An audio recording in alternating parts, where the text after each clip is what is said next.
Welcome back, everybody. Welcome back to the Canyon. Welcome back to another State of the Canyon update. But let me tell you something. This one's going to be a whiz-bang pow because we've got a collision of stuff. We've got some from the comments. We've got an from the comments adjacent. I'm going to talk about some of the stuff that's coming up in the upcoming week. I am going to talk about coursework. Coursework got done. And I have much more. We've got the pavilion out there, which you'll get to see. Lowe's had 9-foot patio umbrellas on clearance. And my other patio umbrella, despite being completely closed, and, it has that little tie to tie it off. It was closed and tied. The wind blew it over and broke it anyway. It still sort of functions as an umbrella, so it is still in service. So, I will forget this if I do not mention it right now. As you know, I am the owner of several RC4s.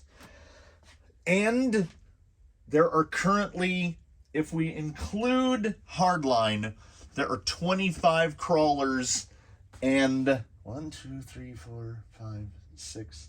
7 go fast vehicles. So we have 32 vehicles, 33 vehicles, 34 vehicles, 35 vehicles.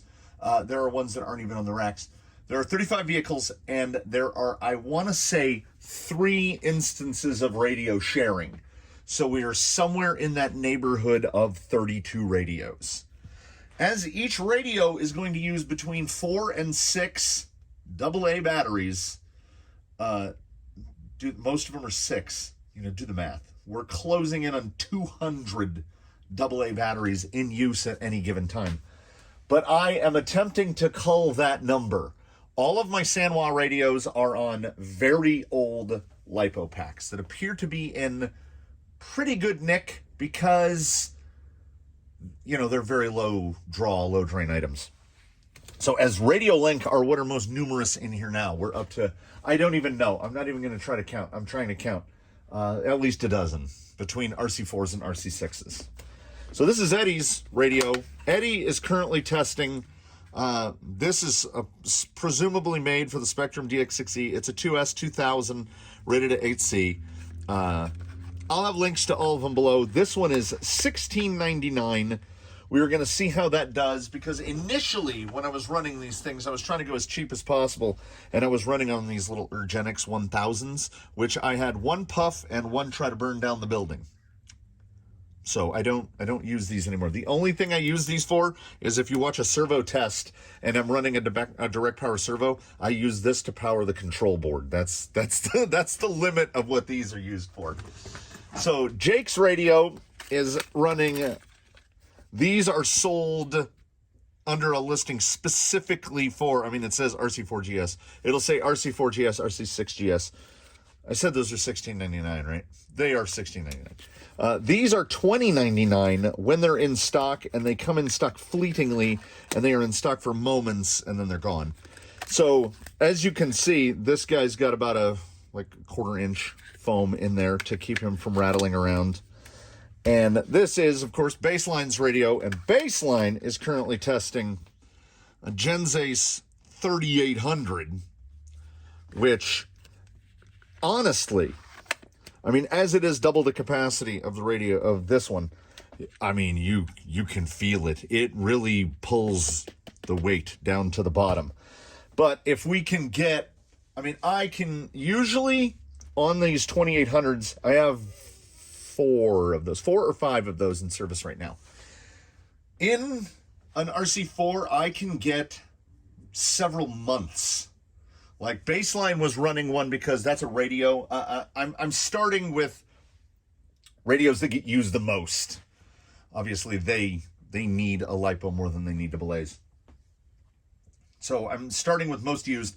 Baseline being the most used, he is now on the 3800. I want to see. And also, during testing, I don't turn the radios off. So the radio will be sitting there on, but not being used sometime 2 hours, 2.5 hours. His radio, this is on. He's already been on for a little while. as that is the topic of today's intersection. So this is a weekly update. This is a from the comments, kind of, and also to address some ideas in the comments, which will involve this. We'll be taking that with us for the bash around. And the gentleman that will be helping us out today is, of course, Baseline. Because what Baseline is being tested with today, the Furatech Lizard 10 is back in, but you will notice our friend, the Hobbywing Quick Run 540-30 turn, is in there. Because the gentleman, the wonderful supporter of the Canyon, who sent me the Furatech Lizard 10 on loan for testing, said, oh, man, he emailed me yesterday, and then emailed me again this morning. He was like, I swear that there was mention that you can run this thing brushed. But he goes, I've never seen anybody run it brushed. My presumption there is because most people don't buy $120 speed control and then be like, let's throw a brushed motor on that. But why not? So changing the settings to go to brushed are every bit as simple as setting up the outrunner. You use either two. You use the center wire and one of the other wires. It doesn't matter which. You're just using two of the wires. One of the two has to be the center. So I put black to the center and red to the outside. It doesn't matter if you like, well, I can do it. This is why do I just try to describe it? So this is forward, this is reverse, here's forward. If we switch the red one over here, it's still forward. Because you set forward, reverse, or more accurately, counterclockwise, clockwise rotation, you set that in the app. So that is app controlled. Because it is not running an outrunner and it is only using two of the three wires, some of the telemetry stuff is no longer there on the telemetry screen. You don't get to see like motor RPM and stuff like that. But I mean, from just powering it up on the bench, it sounds and feels really, really, really smooth. So that 30 turn has kind of become the default brushed tester motor. It's got bullet leads on it. They don't fit super tight. These are, 4mm brass, and those are those cheap stamped, which I ordinarily don't like to use. So in the future, not today, but in the future, this motor will get, I just ordered some new brass bullets, so he will get brass bullets on there so that we have some semblance of better contact. Where was I going? Coming up in the next couple days and into the week, I went on a flurry and a blitz this week. We've got a radio review coming up. We've got 2 more installments of It Came From the Workbench Volume 15. Got 2 more of those coming up. We've got a tire review coming up, and they are all already uploaded. They are ready to go. And honestly, I can't for the life of me remember what order I put them in.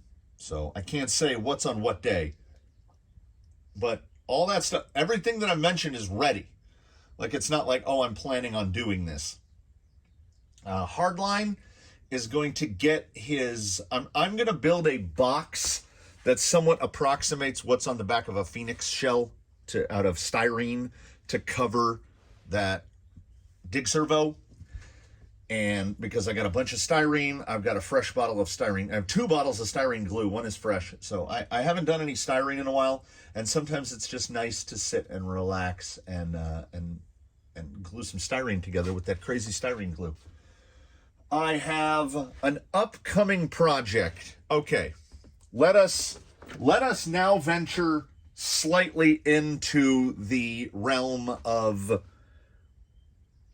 upcoming, but not immediately.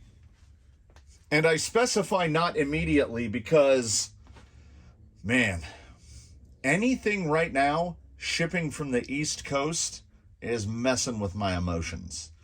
I have stuff that I ordered that still says carrier picked up the package from like 6 days ago. So I was hoping to get this started in earnest, but there is the motor and ESC. for what this is, what will be. It came from the Workbench, Volume 16. Due to the, once again, shout out to those who know, the kindness of viewers and supporters of the Canyon, Mr. Andy Yates, Crawler Canyon member, got in on that Horizon sale and picked up a 10-2 Raw Builders kit. And what I've got for it, it will be brushed, absolutely, because I was digging through the brushed bin to get out the 30 turn over there that's in baseline. I have 4 1080s with motors hardwired to them. So like drop-in setups, 4 of them. And not like the cheap stuff. That's that Surpass 4-pole 540 plus 5-slot 20 turn. That's probably my favorite brushed motor that there is. There's a Tekin 35 turn in there. There's the 2-slot 20 turn from NHX in there. Is like good motors. I've got to stop just eliminating brushed from my life. So this is going to be the build. This is going to be the power plant. I have already built the wheel set. Here is the wheel set. Canyon Trails, double bund, of course, mounted on the Injora wides and Injora brass rings in them as well. We are going for a proper, cheap, but also a lot of unsprung weight. And I'm going to make an effort to change as few parts as possible. It is going to get brass knuckles. And aside from brass knuckles, I think for the inaugural voyage of this as we build it, it is going to be essentially as pictured, including the leaky axial shocks. The body choice has already been selected. It will be a J-Concepts Creeper, which is cab only. And looking at it, here's hoping that the cab actually covers the back of the gearbox. I don't know if it does. He is going to go into testing duty almost immediately after building. Someone from the comments asked, have I tried those Amazon cantilever kits? And I said, I have not. Cantilever kit, and then his first upgrade, which will not be purchased, but we'll go by what is in the bins. More than likely, 99% chance, but if you've watched a build video here, you know that the build starts and then the build goes off to some angle to fit whatever. He is going to get swapped to, we're going to put 80 millimeter incisions on the cantilevers and the 90 millimeter incisions in the front. And that will probably be about it, because in my mind, this is at the very least, initiating as the official Crawler Canyon budget build. When this went on sale at Horizon, it was like $150. So $150 for a slider is cheap, super cheap. Canyon Trails with double buns and the Injoras, your total expenditure here, if you have to buy everything, like under $80. With the brass rings, we're still under 100. And the brass rings add 200 grams. So the knuckle weights will kind of will offset that. But okay, so 150, that takes us to 250. That combo would take us to 350.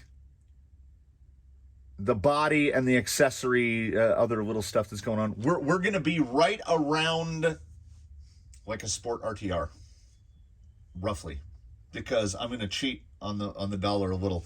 I have a spare. I have an extra receiver. So during the build process, he will get he will probably be sharing Baseline's radio.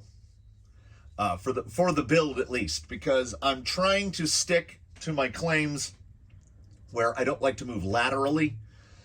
So I want to, the next purchased radio will be an RC6 and somebody's RC4 will be, that needs it. Like somebody that's got locking diffs, somebody that's got variable stuff like variable overdrive, etc. will get an RC6, and one of the RC4s will be moved over, and this guy will get an RC4. For the foreseeable future, everything here is going to be, moving forward, is RC4, RC6.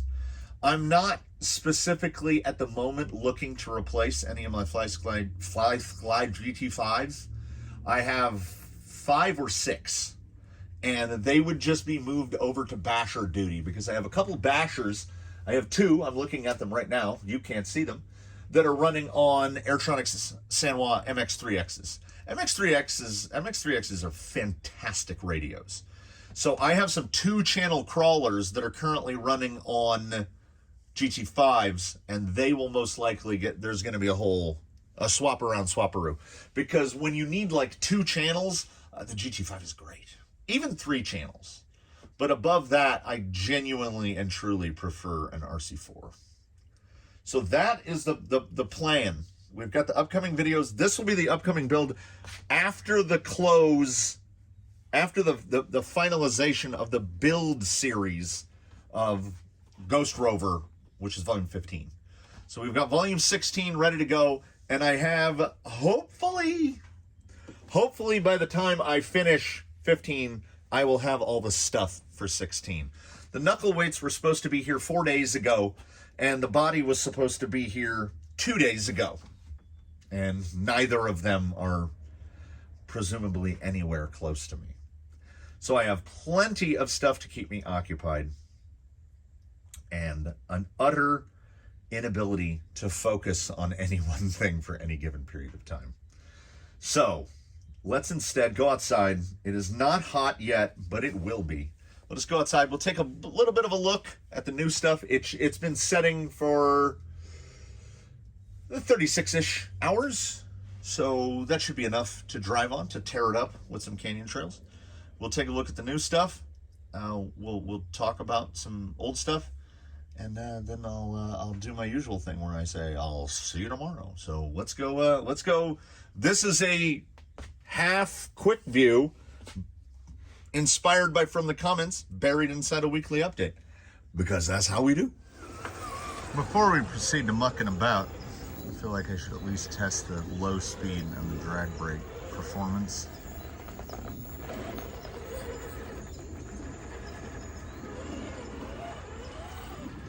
I mean, the smoothness definitely translates. It really does. I mean, it's not a clamp, but again, it's like it turns everything into a 5-slot. It makes everything so smooth. Goes down. Yeah, it's still extremely counterintuitive to me that rigs almost always exhibit more drag brake when nose down versus tail down. I can't figure it. I don't understand how that math and or science works. Yeah, the low speed is...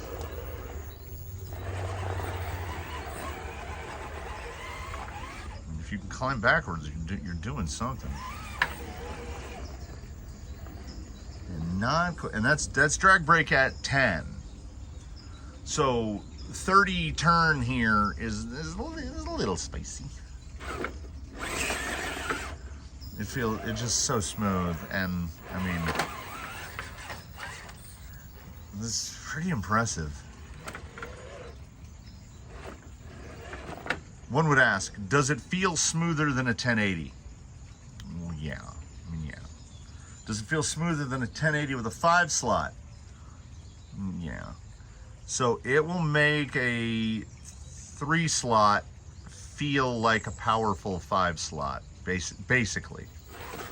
So it's like manufactured electronic smoothness, I guess. Yeah, and their version of FOC, this would be a very interesting blind test. This would be very interesting. I wish there was someone, you know, oh, if only I had, like someone geographically convenient that I could hand this controller to and be like, tell me what you think about this combo. And see, like, I don't know if someone with a modest amount of experience could even tell that this is brushed.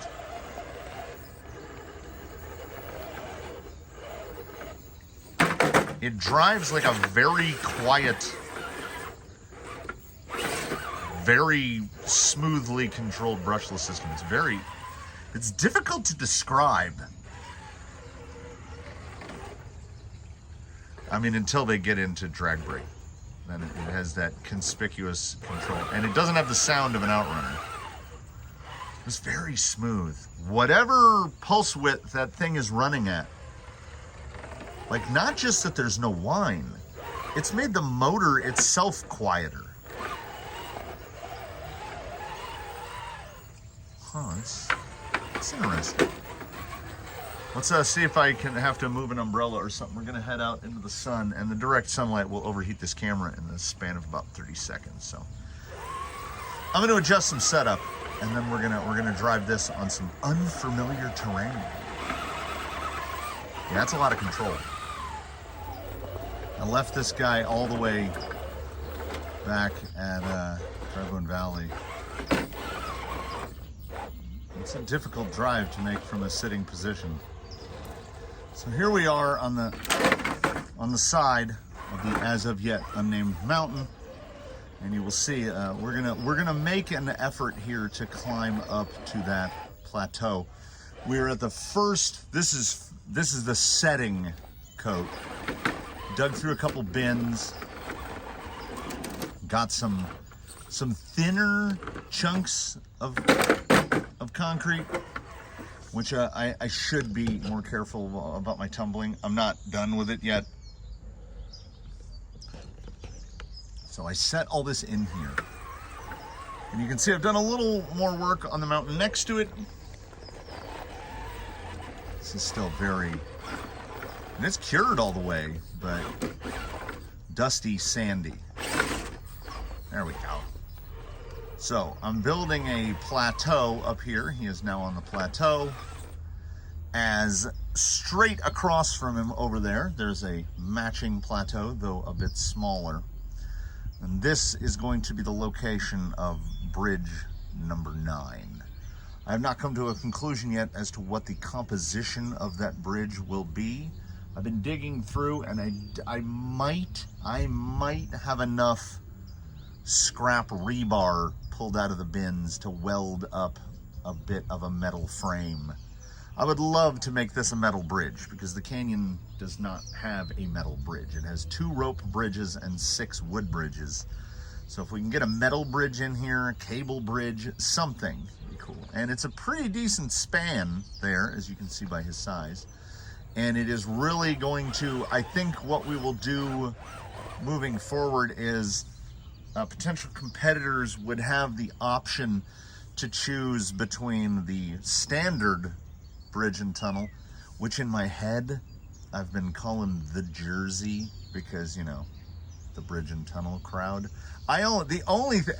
Virtually everything I know about New York City I've learned from sitcoms and stand-up comics. I have never been to New York City, but I feel like I have a wildly, Casey Neistat videos, I feel like I have a wildly inaccurate picture of New York City painted in my head. And I guess like they don't like New Jersey people. I don't know. It's like sibling rivalry almost. So you will have the option of running the bridge and tunnel in the classic configuration of 8 bridges, 2 tunnels, or you can go for the pro version, because I want to add at least 2 more bridges and 1 more tunnel. I would like to at least get to a baker's dozen of 13, of 10 and 3. But you know, we'll see about that. We'll see about that. I've mentioned this this isn't an official quick view. This is just, I'm waiting for this thing to go dead stick on me, where I crash it in such a way as to knock one of the one of the motor leads out, and then we just stop moving. It is just wonderful to sit here under an umbrella. We've got an umbrella just over here, perfectly located in the shade. The little pinpoint of the sun is coming through like right in the middle of the umbrella. So honestly, I could sit right here for like 2 hours and not get out into the sun. Wouldn't that be wonderful?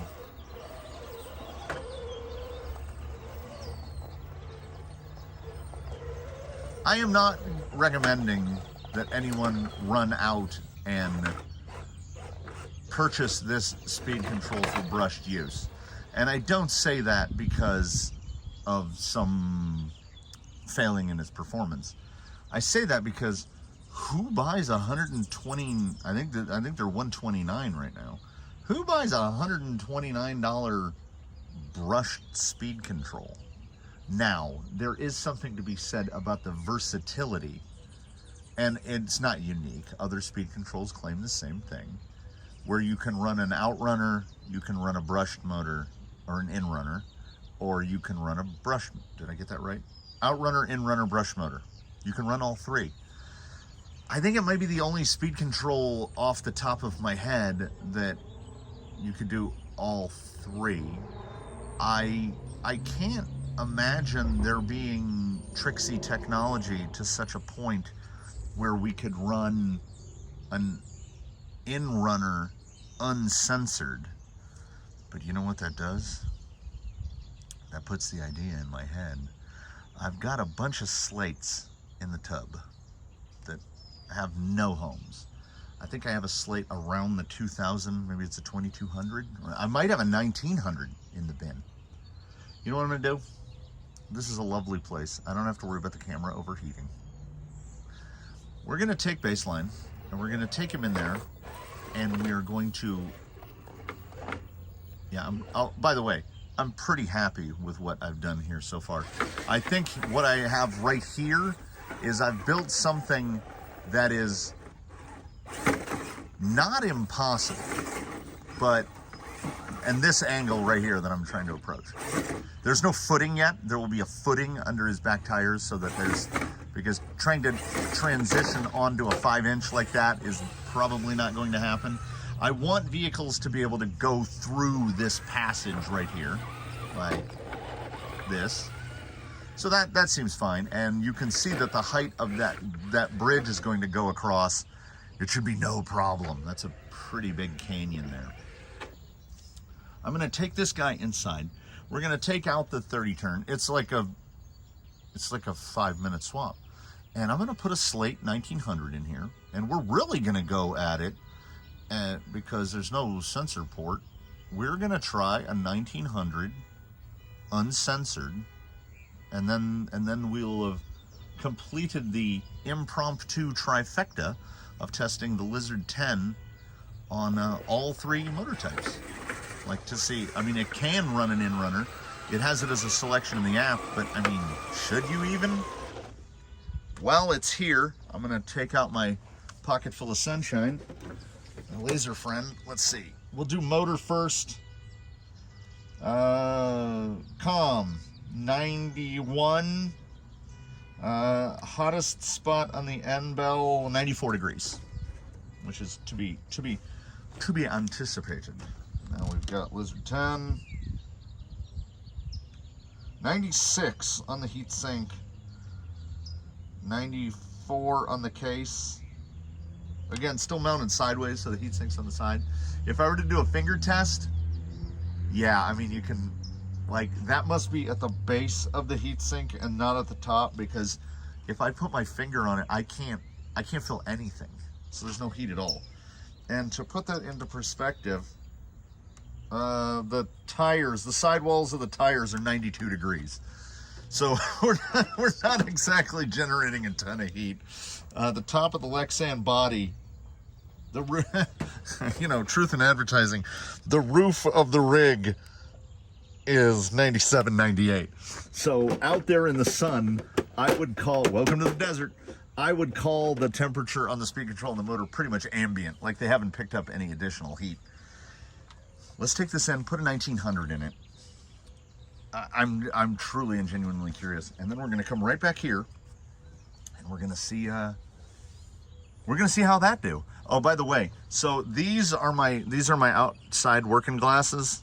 As you can see, they have quite the prescription in them, and they are very dark. I want to say they're 96%, which means they stop 96% of all incoming light. They are viciously scratched because they're basically Wiley X safety goggles that have prescription polarized lenses in them. So when I look at the display on the thermometer, it's just blank because the polarizing filters are the same line. Thankfully, I have to turn the RC4 on its side, and then now it's just nothing. The screen's just black. So the fun of polarization, everybody, if you haven't tried it, you should. It makes you see more and see less at the same time. Let's put a brushless motor in here, let's put an in-runner in here and, you know, just find out what happens. So I plugged in the motor, and I pressed the power button, and you can see the heavy smoke. It went dee-dee-dee-dee-dee-dee. I reached for the radio, which was right over here. So I press power, I go like this, and I hear poof. And we've still got the heavy smoke coming off. That is deeply unfortunate. Oh yeah. Oh yeah. I mean, we got smoke out of it, so yeah, the casing's about 140. Yeah, there's a real smell, and you can see the scorch. All of the pixies have vacated. Yeah, that's real warm. I don't know if that's something I did. Did it cook the tape? No, tape's still holding. Wow, it cooled off fast. But yeah. Oh, hold on here. Oh yeah, that is the smell. Oh, this is I hate these moments. I really do. I guess we will put the I am going to reinstall the Fusion so that we can do the wrap up. So after the smoke show, the smell continued to get stronger and stronger, and I was apparently acting like one of those things full of, they're basically like Orbeez that people use to absorb odors, because I smell like I've smoked a pack of cigarettes. I'm outside and I can smell myself. Like to use a word of my generation, I reek. It really, truly, after it burned, it smells like somebody threw a pack of Marlboro Reds into an open flame. My entire workshop, I can smell my hat, I can smell it on my face. I smell like a pack of cigarettes, which is curious. Also, the Lizard on brushed was really good for a brush motor. Like it felt really smooth. It was a degree of smoothness that was not above and beyond what I would expect from a 1080. It felt really good, but it wasn't staggering. I wouldn't rush out to replace my 1080s. And I don't know what just happened. In all of these instances, I assume that it's something that I did, right? Like, do you have to switch it out of brush mode into brushless mode before you plug in the brushless? Because all I did was plug in the wires, and I made sure B was to B, and I pressed power, and it went through the tones, and then it exploded. I didn't even think to record the process because I was like, oh, I'll just, switching from an in-runner to a brushed motor was a matter of hooking it up, turning it on. I switched in the settings from outrunner to brushed, and voila, it worked. I then tried the same thing, and now I smell like a pack of cigarettes, and I've blown up someone else's speed control, which is not happiness. Everyone in the comments from the previous video had mentioned that PureTech is really good about warranty stuff, and hopefully that will be the case here as well. I don't want to ruin my stuff, but I really especially don't want to ruin other people's stuff. I did not want to end this weekly update on a somber note, but here we are because it's all I can smell. There's that nitrogen smell, that the fertilizer smell that you get when you cook something, but at the same time, it smells like cigarettes. I can't figure out the cigarette smell. Yeah, the torque immediacy of an SE, I mean, I guess it's just more what I'm used to. It trades in that smoothness. I do love the SE 1200. Can he? No. Oh, that pumpkin's just hung right up on there. So there we are. I hope y'all tune in for other stuff.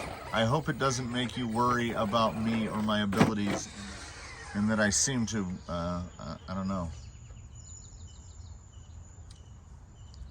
I've blown that thing up. It's gonna haunt me for a little while, particularly because of the smell. I'm gonna have to change my clothes.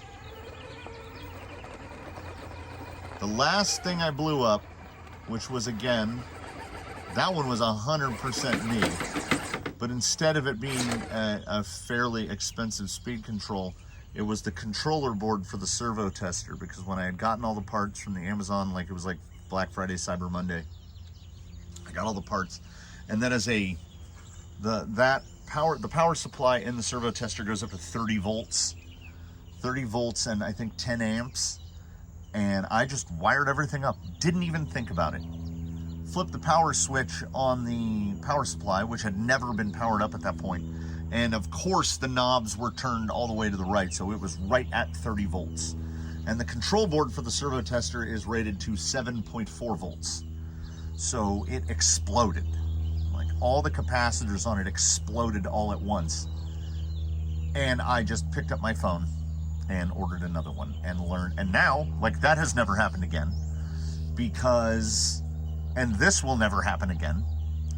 Should I be in the presence of a Lizard 10 in the future, no motor will be connected during any sort of setup changes, and then I will attach the motor, because I assume that it is my error, but I have to assume it. I didn't get a manual with it. There are no fingers to point. I'm just hoping the PureTech is gracious about it and will replace his speed control. Because, at the same time, when you plug the motor in and turn it on, it shouldn't give you tones and then explode. I don't know. So, I invite you to watch whatever comes next. This doesn't change my opinions in the quick view much. Operationally, the thing is great. I still hate the short wires, and it worries me a little that I blew one up in 35 minutes of use, because this does echo a couple comments that I've seen from people, which is honestly worrisome. So there you have it. By next week, we should figure out what the bridge is going to be. And someone might just say, well, just buy another piece of rebar. Well, I drive like a car, and I can get a 2x4 home. That's not a problem. But getting a 10-foot rebar home would not be particularly enjoyable. So I'll have to figure out what I'm gonna do about that. I mean, and the only pipe pieces I have, like fence, that's all galvanized. And I guess you can like sand through it or file through it. Anyway, I mean, we're going to figure something out between this week and next week, because I need to keep this concrete going. And before more concrete gets built onto here, I want to get the bridge in place, because this is why I want it to be a metal bridge. I want to concrete it into place so it'll be there.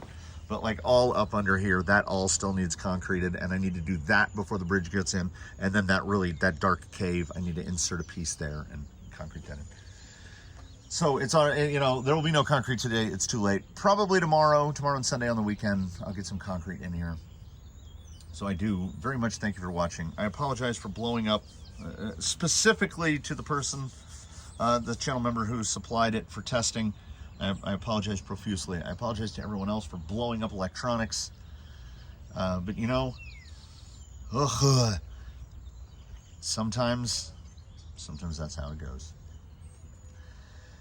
Please do comment below if you have anything to offer. If you want to say, good job, idiot. Like if you liked it, subscribe if you haven't. Consider a channel membership so that I can take that money and buy products to test and then blow them up. No, I don't. I think my track record's been pretty good. So I do hope you tune in for the next one. If you're into calamity, there's always the potential. And we hope you a happy weekend. We bid you a fond adieu from the canyon. We hope that between now and when we meet again, you will one and all do your very best to have a good one. And we will catch you next time, where hopefully nothing explodes.